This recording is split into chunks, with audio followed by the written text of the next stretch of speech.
আচ্ছা, সব শেষে বলি, ঋণের বোঝায় যারা জর্জরিত, বিষ্ণু ইসলাম চমৎকার একটা দোয়া শিখিয়েছেন।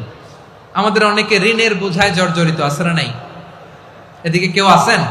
থাকলে হাত তোলার দরকার নেই, থাকলে এই দোয়াটা পড়বেন।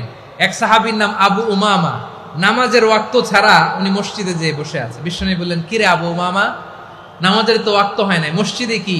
সাহাবী বলে, হুমুমুন লাজিমাতনি ওয়া দুয়ুন। নবী গো, ঋণের বোঝায় এমন টেনশনে আছি, ঘরে থাকতে পারলাম না, মসজিদে চলে আসছে। বিশ্বনবী বলেন, আমি কি তোমার এমন একটা দোয়া শিখাবো যেটা পড়লে আল্লাহ তাআলা তোমার ঋণের বোঝা হালকা করে দিবেন?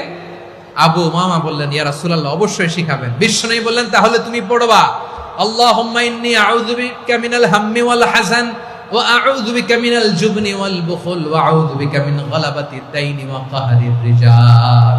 ও আল্লাহ, তোমার কাছ থেকে দুশ্চিন্তা থেকে পানাহ চাই, কৃপণতা, ভীরুতা, অলসতা, কার্পণ্যতা, এই সব কিছু থেকে, মানুষের কঠোরতা, আমার উপর মানুষের আধিপত্য এবং ঋণের বোঝা থেকে পানাহ চাই।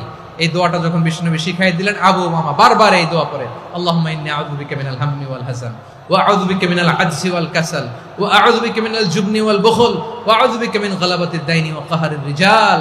আবু উমামা বলে, এই দোয়া আমি পড়তে লাগলাম আর পড়তে লাগলাম, কিছুদিন পরে দেখা গেল বিষ্ণুনবীর শেখানো এই দোয়ার বদৌলতে আল্লাহ তাআলা আমার সব ঋণ পরিশোধের ব্যবস্থা করে দিয়েছেন।